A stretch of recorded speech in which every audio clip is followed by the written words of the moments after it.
Conserving the Constitution of the State of Iowa, a University of Iowa Libraries production. On April 1st, 1988, the 1857 State Constitution of Iowa was returned to its original Iowa City home by Iowa Secretary of State Elaine Baxter, 131 years after it was written.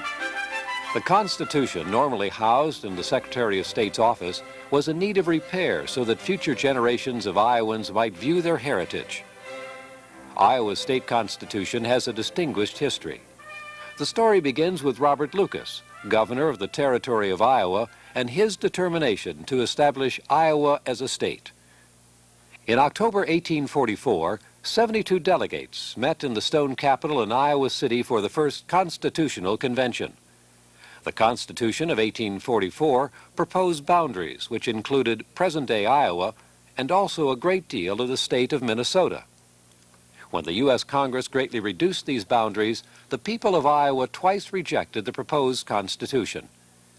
In May of 1846, a second Constitutional Convention was held, and 32 elected delegates again met at the old Capitol in Iowa City.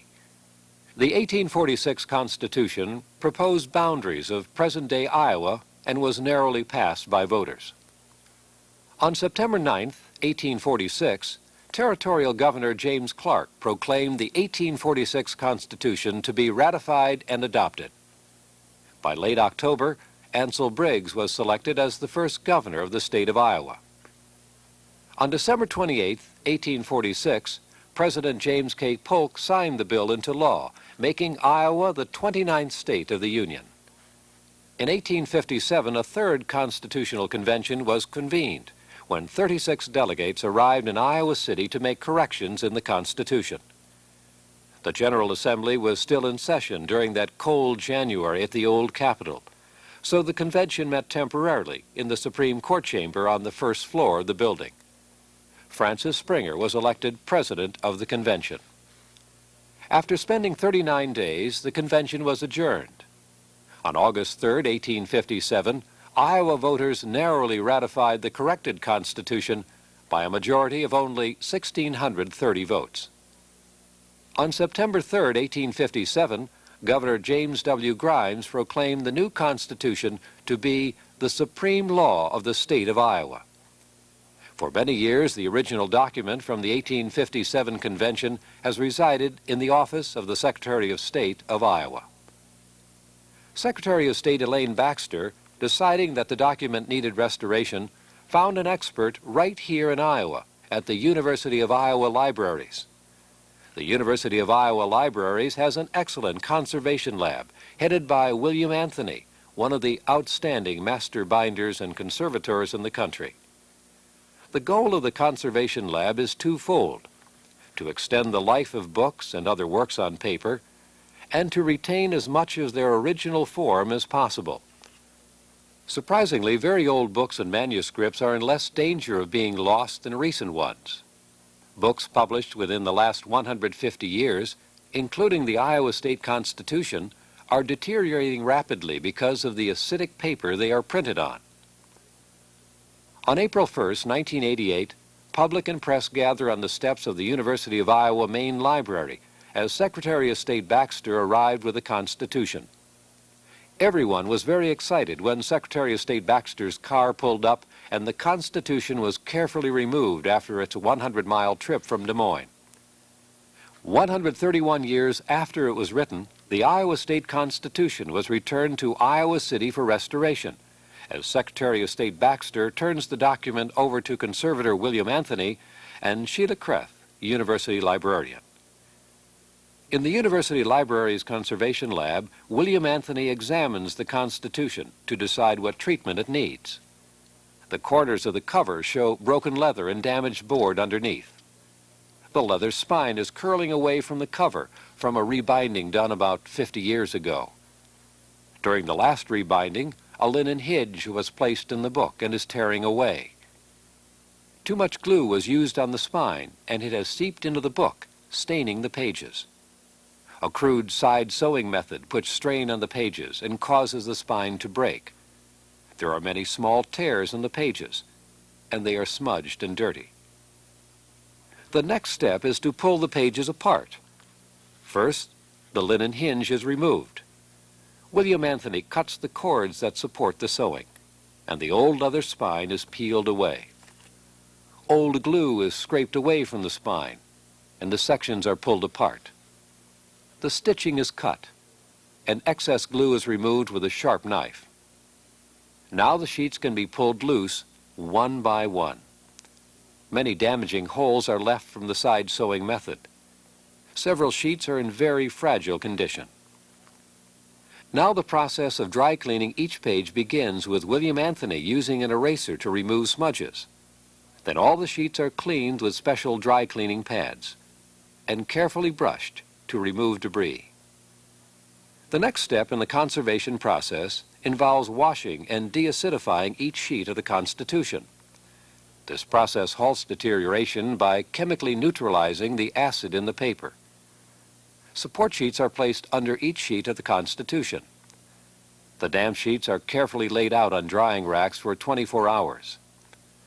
Then the pages are deacidified in magnesium bicarbonate for about 30 minutes and dried again. Now the pages are ready for paper mending.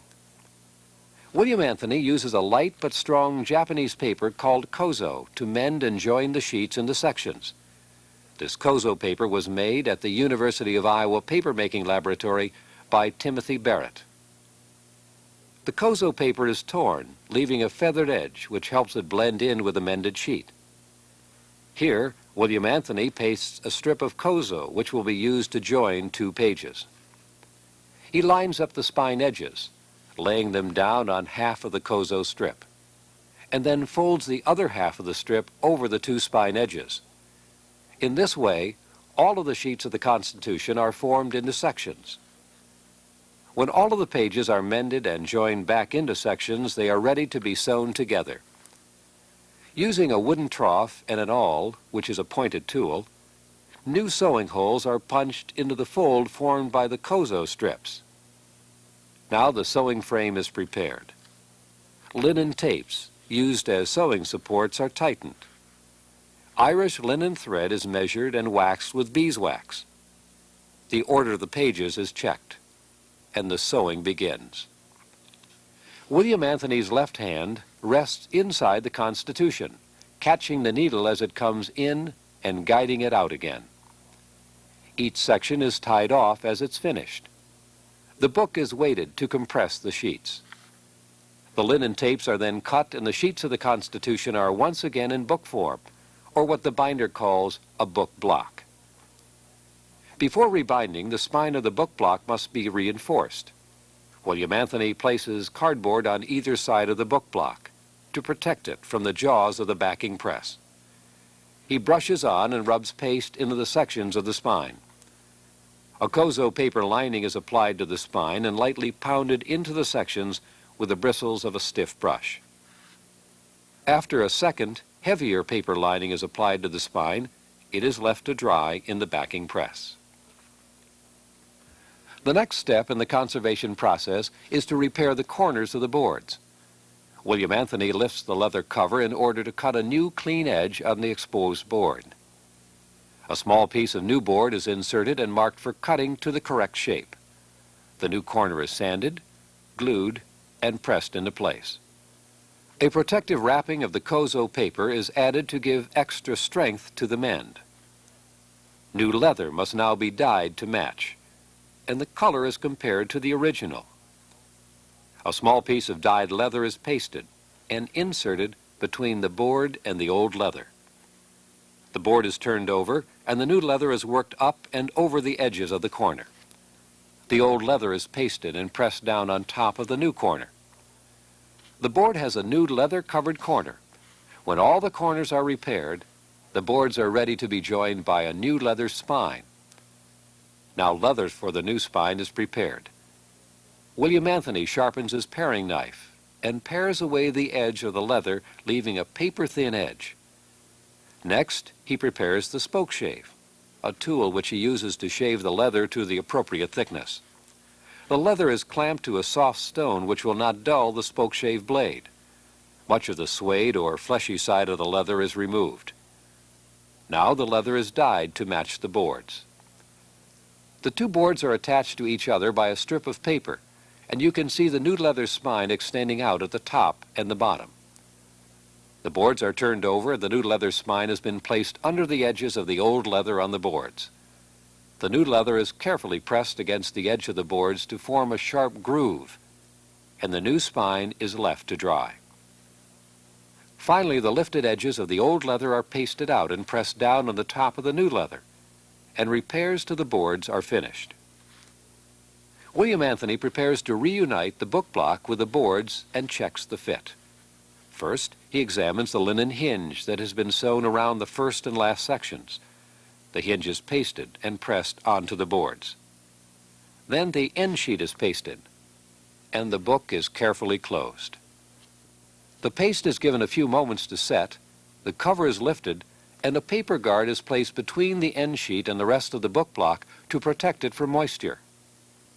Next, pressing boards are placed on either side of the book, and the book is put into a press for a few minutes to adhere the end sheets to the boards. Then the book is weighted and left to dry. The restoration of the Constitution of the state of Iowa is completed. The pages have been washed, deacidified, and mended. The new sewing allows the book to open and close easily without hurting the pages.